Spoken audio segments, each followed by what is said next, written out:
अस्सलाम वालेकुम दोस्तों, अंजुम आपी आप लोग के सामने फिर से हाजिर है। दोस्तों, आपने ये जुमला बहुत सुना होगा, वाई किड्स डोंट स्टडी।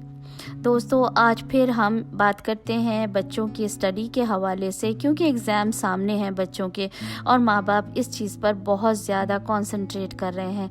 शायद माँ बाप ये सोचते हैं कि हम हेलीकॉप्टर पेरेंट्स बन जाएं और बच्चे पढ़ते रहेंगे, जबकि ऐसा नहीं होता। दोस्तों, मेरा मकसद आप लोगों के सामने जो चीज़ें अपने एक्सपीरियंस से लाने के लिए देती हूँ, ताकि आप लोगों को भी उनसे फ़ायदा पहुँचे और आप लोग उस चीज़ से अपने बच्चों के ऊपर आगे बढ़ाने में कामयाब हो जाएं। तो मेरा मकसद हरगिज़ ये नहीं होता कि मेरा ये यूट्यूब पे जो भी मैं अपने एक्सपीरियंसेस डालती हूँ उससे मेरा कोई घर का चूल्हा जलेगा। नहीं दोस्तों, अल्हम्दुलिल्लाह मेरे पास बहुत कुछ है। तो बस मैं अपने एक्सपीरियंसेस आप लोगों के साथ शेयर करती हूँ कि शायद आप लोग भी अपने बच्चों को खूब कामयाब बनाएं, हेलीकॉप्टर पेरेंट्स ना बने, उनके ऊपर देख रेख ना रखें, बस उनको स्टडी के अंदर शौक़ पैदा करें कि वो खुद ही पढ़ें। दोस्तों, देखने वाली बात ये होती है कि हम जब बच्चे स्कूल में होते हैं हमारे, या हम घर पर अपने बच्चों को स्टडी के लिए बोलते हैं कि फ़ोकस करो, टीचर्स कहती हैं, all of it sudden teacher ये कह देती है, अब बच्चों की वालिदैन माँ बाप ये कह देते हैं, जी अब रेस्ट कर लो, अब बैठ जाओ, अब खेल लो, जाकर क्रिकेट खेलो, फुटबॉल खेलो, कोई भी गेम खेलो। बच्चा अगला सेकेंड नहीं लगाता और फ़ौरन बुक्स बंद करके खेलने कूदने चला जाता है। जबकि देखा जाए दोस्तों, आप खुद देखते हैं कि ये जितने भी फिज़िकल गेम्स हैं ज़्यादा थका देने वाले होते हैं, बजाय इसके कि बैठकर स्टडी की जाए। दोस्तों, असल में बात यह है कि हमें हमेशा वो चीज़ अपने अंदर आने देने की कोशिश होती है जिस चीज़ की हमें शौक़ होता है, हम उस चीज़ को ही अपने अंदर आने की इजाज़त देते हैं, चाहे वो कितनी ही मेहनत और मुशक्क़त का काम हो। हम उसको ही चाहते हैं कि वो हम करें जिसका हमें शौक़ हो। तो हुआ ये है दोस्तों कि हमने अपने बच्चों के मामले में ये गलती एक बहुत बड़ी कर दी है कि हमने पढ़ाई और स्टडी को उनके लिए एक मुश्किल बनाकर सामने उनके ऊपर लाद दी है। अगर स्टडी को भी हम बच्चों के अंदर एक प्लेजर, एक लर्निंग जो प्लेजर है, उसके एक्सपीरियंस को उनके अंदर डालें कि ये चीज़ एक एक्सपीरियंस है, इस तरह से हम बच्चों के अंदर डालें, तो आप यकीन माने हमारे बच्चे जो हैं वो, हम उनको मना करेंगे पढ़ने के लिए और वो पढ़ना नहीं छोड़ेंगे, पढ़ते रहेंगे। उसके लिए हमें कुछ बातों का ध्यान रखना पड़ेगा। आइए देखते हैं हम बच्चों के अंदर स्टडी को एक मोटिवेशन पैदा करना हमारे लिए बहुत ज़रूरी है। दोस्तों, मोटिव से मोटिवेशन निकला है। मोटिव का मतलब होता है पर्पस को हासिल करना और उस तक पहुंचना, उसको मोटिवेशन कहते हैं। और उसके लिए हमें कुछ ख़ास किस्म की एनर्जी चाहिए होती है जिसका नाम है मोटिवेशन।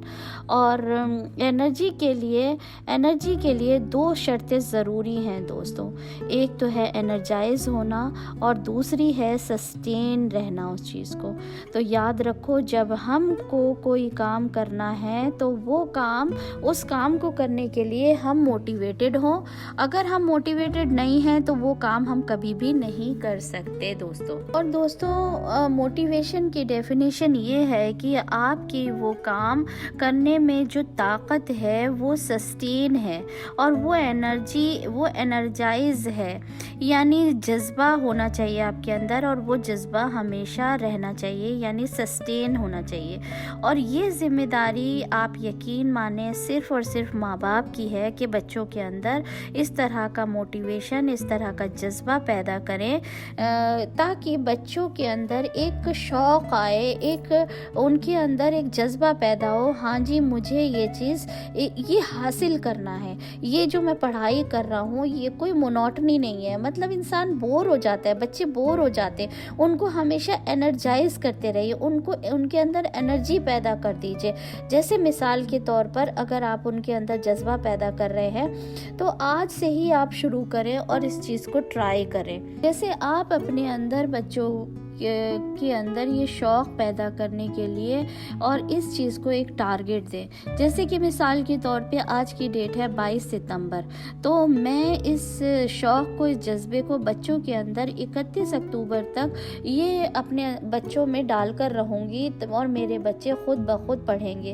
उनके अंदर ऐसी एनर्जी पैदा करूँगी जो कि मेरे बच्चे हमेशा उसको सस्टेन रखेंगे। ऐसा ना हो कि आज आपने डिसाइड किया तो आज जज्बा था, लेक्चर सुन लिया था आपने, इसलिए आप ये कर रही हैं और कल को ख़त्म, कल को भूल गई आप, परसों भूल गई आप, फिर अतरसों फिर बच्चे ने कोई नाटक किया तो फिर उसके बाद आपने इस तरह से दोबारा से शुरू किया। नहीं, ये काम रोज़ करने का है, आज कल परसों अतरसों, हमेशा, जब तक आपके अंदर आप ये देखें कि मेरे बच्चे के अंदर ये लगन, ये शौक़, ये मोहब्बत पढ़ाई के लिए वो जज्बा नहीं पैदा हुआ है, तो मैं अपने बच्चे से एक सेकंड के लिए भी नहीं दूर रहूँगी। और आप याद रखिए, ये चीज़ें सिर्फ़ और सिर्फ मोहब्बत से हो सकती हैं, हेलीकॉप्टर पेरेंट्स से बन के कभी नहीं हो सकती। ना ही बच्चों को मार पीट के, खाना पीना ना दे के, उनके साथ दोस्त बन के उनको इम्पोर्टेंस दिखानी है पढ़ाई की, उनको बताना है कि स्टडी बहुत इंपॉर्टेंट है और मोटिवेट करें,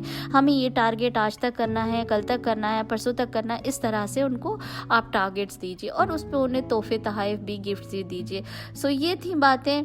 इंशाल्लाह मैं भी दुआ करूँगी और मुझे उम्मीद है ये बच्चों के लिए बहुत फ़ायदेमंद होगी, पेरेंट्स के लिए बहुत फ़ायदेमंद होगी। असल चीज़ है पेरेंट्स को ही अपने आप को ट्रेन करना, बच्चे तो खुद ब खुद हो ही जाते हैं, वो कोरे कागज़ है, ऐसा मेरा मानना है। So till the next time, see you, bye bye, take care. Anjum आपी की तरफ से अल्लाह हाफिज़।